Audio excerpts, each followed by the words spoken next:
नमस्कार, मराठी प्रतिभा चॅनलमध्ये तुमच्या सर्वांचं पुन्हा एकदा खूप खूप स्वागत आहे। तर आजच्या व्हिडिओमध्ये तुम्हाला समजलंच असेल माझं हेअर ट्रान्सफॉर्मेशन मी तुमच्यासोबत शेअर करणार आहे। साधारण 3 वर्ष झालं मी हेअर कलर केला नव्हता आणि जो पण आधी केला होता तो फक्त हायलाइट्स वगैरे केल्या होत्या, पण यावेळेस मी हेअर कलर प्लस एक ट्रीटमेंट घेतलेली आहे। तर ती कोणती घेतलेली आहे ट्रीटमेंट आणि कोणता हेअर कलर केलेला आहे, त्याची संपूर्ण प्रोसेस काय होती, त्याच्यानंतर कॉस्टिंग अप्रॉक्सिमेट मला किती आली, वेळ किती लागतो आणि याची स्टेइंग पॉवर कशी आहे किंवा माझा ओव्हरऑल एक्सपिरियन्स कसा होता, हेअर कलर नंतर आफ्टर केअर काय केली पाहिजे, तर या सर्व गोष्टी या व्हिडिओमध्ये तुम्हाला बघायला भेटणार आहेत। आणि जर तुम्ही पहिल्यांदाच हेअर कलर करत आहात तर तो करायला पाहिजे की नाही या सर्व गोष्टी या व्हिडिओमध्ये तुम्हाला समजतील। त्याच्यामुळे व्हिडिओ तुम्हाला पूर्ण बघायचा आहे आणि आवडला तर लाईक शेअर सबस्क्राइब करायला विसरू नका। सो जास्त वेळ वाया न घालवता सुरू करूयात आपण आपल्या व्हिडिओला। सर्वात पहिल्यांदा जर तुम्ही पहिल्याच वेळेस हेअर कलर करत आहात तर मी तुम्हाला सांगेल की इंटरनेटवर किंवा इंस्टाग्रामवर पिंटरेस्टवर आधी हेअर कलर शोधून काढा की तुम्हाला कोणता हेअर कलर करायचा आहे। त्याच्यानंतर सेकंड थिंग अशी असते की तुमच्या स्किन टोन प्रमाणे तुम्हाला हेअर कलर करायचा आहे। आता प्रत्येक स्किनला हेअर कलर कोणताही जात नाही। जसं की वॉर्म टोन आहे तुमचा तर तुम्ही कूल टोनचे हेअर कलर जर केले तर ते चांगले दिसत नाहीत आणि इतके पैसे घालून इतका वेळ घालून तुम्हाला रिझल्ट चांगले भेटत नाहीत। सो म्हणजे तो पश्चाताप होण्यापेक्षा आधीच तुम्ही तयारी करा। सगळ्यात आधी जेव्हा तुम्ही सलॉनमध्ये जाता तेव्हा त्यांना विचारा, ते हेअर एक्सपर्ट्स असतात, सो त्यांना तुम्ही विचारू शकता की कोणता कलर माझ्या स्किन टोनवर सूट होईल तोच कलर करा। काही हेअर एक्सपर्ट्स खूप छान सजेशन देतात, सो त्यांचं पण सजेशन घ्या किंवा जर तुमचा ठरलेलाच आहे की तुम्हाला तोच कलर करायचा आहे तर डेफिनेटली त्याप्रमाणे तुम्ही जाऊ शकता आणि त्यांना बोलू शकता। पहिली गोष्ट म्हणजे तुमचे हेअर कोटेड आहेत का ते चेक करतात, म्हणजेच हेना लावता का किंवा दुसरे हेअर कलर लावतात का, ह्या सर्व गोष्टी ते आधी विचारतात। त्याच्यानंतर तुमची पॅच टेस्ट देखील होते, त्याच्यावरून ते ठरवतात ग्लोबल हेअर कलर करायची गरज आहे किंवा नाही। तर त्याप्रमाणे पॅच टेस्ट घेतात। त्याच्यानंतर कॉस्टिंग विचारा की टोटल कॉस्टिंग किती जाईल, ट्रीटमेंट सोबत करायची आहे तर त्याची पण कॉस्टिंग विचारा। आणि जर मी जिथे गेले तिथे तरी मला छान पॅकेज त्यांनी दिलं होतं, त्याच्यामुळे तशा पद्धतीचं तुम्ही त्यांना विचारून बघू शकता, डिस्काउंट आहे का, पॅकेज आहे का, त्या पद्धतीने तो तुम्हाला देऊ शकतात। सो पहिल्यांदा पूर्ण चौकशी करा। त्यांना हे देखील विचारा की तुम्ही कोणते हेअर कलर वापरणार आहात माझ्या केसांसाठी, सो हे देखील विचारणं तितकंच इम्पॉर्टंट आहे। बाकी लेंथ जर तुम्हाला हेअर कट करायचा आहे तर तो देखील त्याच्यामध्ये इन्क्लूड आहे का, म्हणजे सर्व बेसिक गोष्टी तुम्हाला आधी विचारायच्या आहेत, त्याच्यानंतरच पुढची स्टेप घ्या। आता मी जिथून हेअर कलर केला तो ऍक्च्युली विमान नगरमध्ये द कोको सलॉन आहे, तिथून मी हा हेअर कलर केलेला आहे। इंस्टाग्रामवर मी त्यांच्या ऍड बघितल्या होत्या आणि मला त्यांचे रिझल्ट खूप आवडत होते। आधी मी त्यांच्याशी फोनवर बोलले, फोनवर सर्व गोष्टी विचारल्या। काही गोष्टी फोनवर नाही समजत तर जशी तुमची हेअर लेंथ आहे, हेअर टेक्स्चर आहे, कोटेड हेअर आहेत किंवा पॅच टेस्ट करायची, ह्या सर्व गोष्टी तुम्हाला जाऊनच कराव्या लागतात। सो बाकीच्या सर्व गोष्टी मी तिथे केल्या, बट मला ओव्हरऑल तिथला चांगला एक्सपिरियन्स होता। शिवाय त्यांनी मला पॅकेज पण दिलं।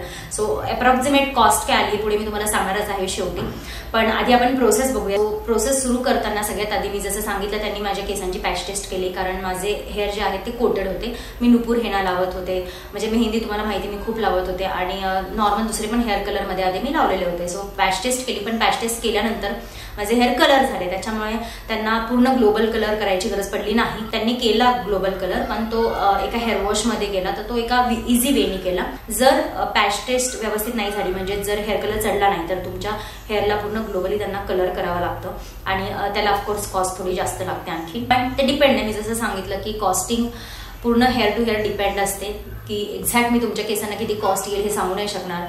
तुम्ही तिथे जाऊनच पूर्ण एन्क्वायरी करूनच कॉस्टिंग काढा। सो माझा जो हेअर कलर टाईप होता तो ब्लेंडेड हायलाइट्स प्लस ग्लोबल होता विथ ट्रीटमेंट। बालायज पण टेक्निक आहे तर ते पण तुम्ही बघू शकता, तुम्हाला जी पण वाटते किंवा त्यांना विचारून सजेशन घेऊन करा ती ट्रीटमेंट देखील आणि हेअर कलर देखील त्यांना विचारून करा। तर मग माझा हेअर कलर वगैरे डिसाईड झाल्यानंतर सगळ्यात आधी त्यांनी माझ्या केसांना हेअर स्ट्रिप्स लावल्या। आता कोणत्या स्ट्रिप्स तुम्हाला माहिती, फॉइलिंग असते, फॉइलिंग करतात ते, तर फॉइलिंग केल्यानंतर त्या स्ट्रिप्स लावतात। साधारण 30 ते 40 मिनिटे ह्या फॉइलिंग ठेवल्या होत्या आणि केसांवर असा टॉवेल पण टाकला होता आणि दे वर सो स्वीट। त्यांनी चहा कॉफी तुम्ही जे पण मागाल ते देतात, फक्त जे जेवण वगैरे आहे ते तुम्ही स्विगीने ऑर्डर करू शकता, कारण साधारण 10 तास तरी तुम्हाला वेळ काढून बसावं लागतं जेव्हा तुमचा हेअर कलर प्लस एखादी ट्रीटमेंट असेल तेव्हा।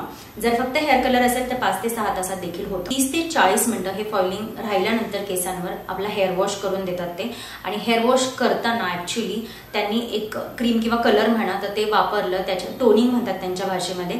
सो त्याने काय झालं, माझ्या केसांना म्हणजे माझे जे खूप ब्लॅक हेअर होते ते थोडेसे ब्राऊन कलर मध्ये झाले, तर तो एक ग्लोबल कलर त्यांनी तिथे मला दिला आणि तो हेअर वॉशमध्येच दिला. ते लावून साधारण 5 मिनिटं फक्त ते थांबले आणि हेअर वॉश केला. तो इमिजिएटली झाला. त्याच्यानंतर केस थोडेसे ब्लो ड्राय केले आणि त्याच्यानंतर ऍक्च्युली कलर प्लेसमेंट केलं.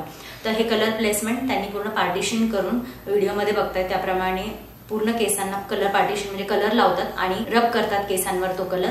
तर अशा पद्धतीने हा कलर लावला आणि तो थोडाच वेळ त्यांनी ठेवला. त्याच्यानंतर पुन्हा माझा हेअर वॉश केला. देन ही झाली पूर्ण कलरची प्रोसेस. इथे माझ्या केसांना छान डार्क कलर आला होता. आता त्यांनी थोडासा डार्क कलर का सिलेक्ट केला मी सांगितल्यापेक्षा, कारण बोटॉक्स ट्रीटमेंट केल्यानंतर जो कलर लावलेला आहे तो फेड होतो. सो ही आयडिया त्यांना होती. त्याच्यामुळे त्यांनी सांगितलं मला की बोटॉक्स केल्यानंतर तुमचा हेअर कलर थोडा लाईट होणार आहे. त्याच्यामुळे तो थोडा डार्क ठेवला. सो इथे तुम्हाला कलर काही दिसत नाहीये. आता बोटॉक्स ट्रीटमेंटकडे वळूया. तर इथे मी तुम्हाला सांगूनच टाकलेलं की जी ट्रीटमेंट मी केली ती आहे बोटॉक्स ट्रीटमेंट. तर बोटॉक्स ट्रीटमेंट करताना त्यांनी एक छान क्रीम वापरली. तर ती ब्लू कलरची क्रीम होती आणि माझे हेअर जेव्हा वॉश झाले त्याच्यानंतर त्यांनी ती क्रीम माझ्या पूर्ण केसांना छान पद्धतीने लावली. तर जे ते क्रीम ऍप्लिकेशन होतं बोटॉक्स ट्रीटमेंटचं ते इथे गेलं. त्याला बराच वेळ लागला. लावताना ते लोक पण काळजी घेतात कारण स्मेल त्याचा जरा जास्तच उग्र आहे. त्याच्यामुळे थोडीशी काळजी ती घ्यावी लागते. मास्क घाला, काही प्रॉब्लेम होणार नाही, ते तुम्हाला सांगतीलच. आणि याला बराच वेळ लागला. छान त्यांनी क्रीम ऍप्लिकेशन केलं. क्रीम ऍप्लिकेशन केल्यानंतर त्यांनी पूर्ण रॅप केलं. क्लिंग फॉईल म्हणतात, त्याने पूर्ण माझे केस रॅप केले आणि साधारण 1 तास केसांवर ती क्रीम ठेवली रॅप करून झाल्यानंतर. सो मीन टाइम तुम्ही तिथे वॉक करू शकता थोडंसं, कारण बसून बसून चेअरवर खूप कंटाळा येतो. त्याच्यानंतर त्यांनी इथे माझा नॉर्मल हेअर वॉश केला. हेअर वॉश झाल्यानंतर केसांना ब्लो ड्राय केलं आणि ब्लो ड्राय केल्यानंतर ऍक्च्युअल जी प्रोसेस असते बोटॉक्समध्ये आयर्निंगची, सो इथे आयर्निंग त्यांनी केलं आणि थोडंसं केस ओढले जात होते. मला असं वाटतं सगळ्यांचेच केस ओढत असतील, पण माझा थोडा सेन्सिटिव्ह स्काल्प आहे, सो मला थोडा त्रास होत होता. पण इथे आयर्निंग खूप छान करावी लागते आणि त्यांनी भरपूर वेळ देऊन ती आयर्निंग केली. ते प्रोडक्ट जे आहे ते छान पेनेट्रेट होण्यासाठी ही प्रोसेस असते असं त्यांनी मला सांगितलं.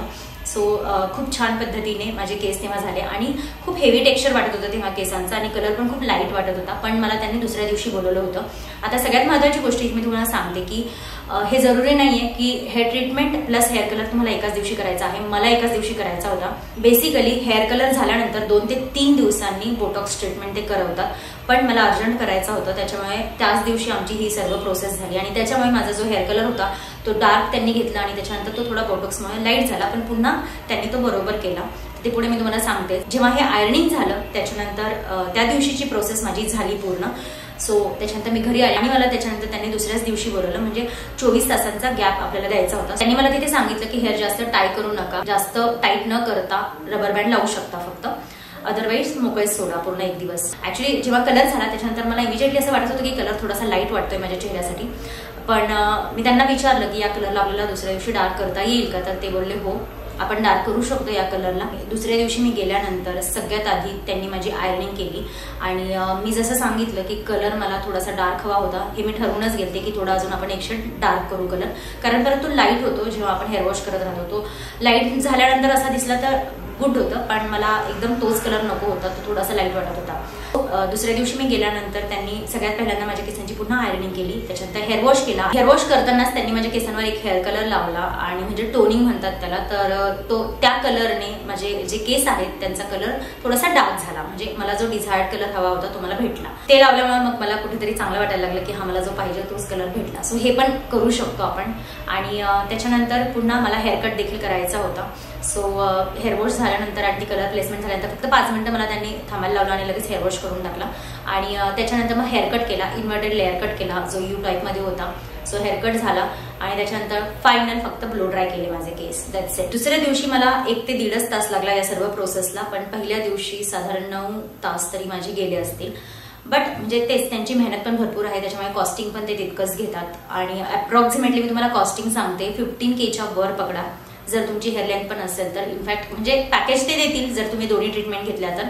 सो ते सर्व तुम्हाला तिथे जाऊनच विचारावं लागेल. मी इथून काही सांगू नाही शकत. तुम्ही फक्त त्यांना मागा की पॅकेज व्यवस्थित द्या आम्हाला, ते डेफिनेटली देतील.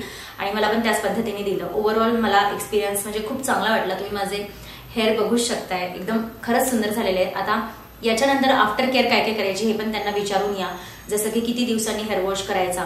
त्याच्यानंतर मी त्यांना नंतर विचारलं, त्यांनी सांगितलं 2 दिवसातच हेअर वॉश करा. आणि त्यांच्याकडचे शॅम्पू आणि कंडिशनर मी घेतले. असं काही नाही की त्यांच्याकडचेच घ्यायला पाहिजे, ऑनलाईन पण मिळतील. शक्यतोवर सल्फेट आणि पॅराबेन फ्री शॅम्पू वापरा असं ते सांगतात. तर त्याच्याने कलर लवकर फेड होत नाही. सो त्या पद्धतीने तुम्ही कोणताही ऑनलाईन घेऊ शकता, चांगल्या ब्रँडचा घेऊ शकता किंवा जर त्यांनी दिलं तर त्यांच्याकडून देखील. कारण मला असं वाटतं की ट्रीटमेंटला जर तुम्ही इतका खर्च केलाय तर डेफिनेटली त्याला मेंटेन करायला पण तुम्हाला खर्च करणं जरुरी आहे. आणि म्हणजे वर्थ आहे प्रोसेस मला तरी असं वाटतं. कारण मी डिसाईड केलं होतं मला हेअर कलर करायचा आहे, मला थोडा डिफरंट लुक हवा आहे आणि फायनली मी हा हेअर कलर केला जो मला खूप आवडला. माझ्या हेअर कलरचं नाव तुम्ही मोका ब्राऊन म्हणू शकता. सो ब्राऊनमध्ये असे थोडे लाईट डार्क शेड येतात, कॅरमल ब्राऊन असतो.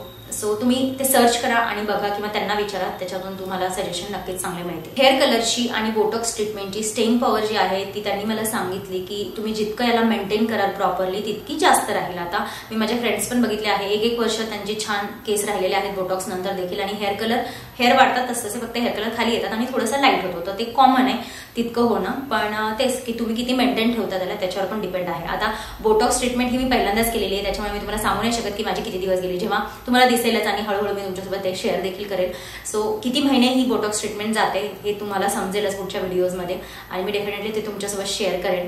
आणि मला तरी बोटॉक्स ट्रीटमेंट पर्सनली सांगायला गेलं तर आवडली. ऍक्च्युली हा जो कलर आहे हा रात्रीच्या लाईटमध्ये किंवा रिंग लाईटमध्ये घेतलेला कलर आहे, पण असाच दिसतो. सकाळच्या पण लाईटमध्ये थोडासा सनलाईटमध्ये थोडासा लाईट दिसतो अजून, बट मला जसा पाहिजे होता तसाच आहे आणि माझ्या स्किन टोनला खूप छान सूट होतोय, हे सगळ्यात महत्वाचं आहे.